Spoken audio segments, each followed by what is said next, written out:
22,412. So ఇన్ని కోట్లలో ఇన్ని కోట్లు పక్కన పెడితే వచ్చింది ఇన్ని కోట్లు 2,412 కోట్లు మాత్రమే.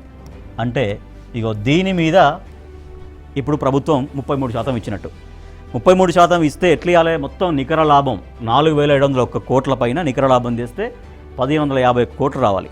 కానీ ఇప్పుడు ఇచ్చింది కేవలం 2,412 కోట్ల పైన మాత్రమే గవర్నమెంట్ చెప్పిన 33% అనేది. సో ఓవరాల్గా 4,700 కోట్లలో ఓవరాల్గా చూస్తే కేవలం దక్కింది 16.9% మాత్రమే. సో ఇది సింగరేణి కార్మికులకు దక్కినటువంటి లాభాల వాటా. అంటే 1,551 కోట్లు అన్ని సింగరేణి కార్మిక కుటుంబాలకు పంచితే రావాల్సింది దాదాపుగా 4 లక్షల రూపాయలు రావాలి ఒక్కొక్క కుటుంబానికి. సో దీని ద్వారా ఇవన్నీ ఇంత పక్కన పెట్టడం వల్ల కేవలం 16.9% మాత్రమే రాష్ట్ర ప్రభుత్వం ఇవ్వడం వల్ల ఒక్కొక్క సింగరేణి కార్మిక కుటుంబం దాదాపుగా 2 లక్షల రూపాయలు బోనస్ లాస్ అయింది.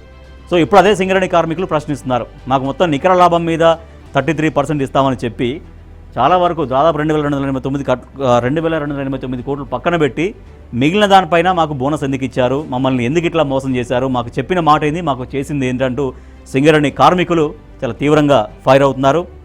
ఇది బోనస్ పేరుతో మమ్మల్ని బోగస్ చేసింది ఈ రాష్ట్ర ప్రభుత్వం అంటూ సింగరేణి కార్మిక కుటుంబాలు తీవ్రంగా ఆగ్రహం వ్యక్తం చేస్తున్నాయి.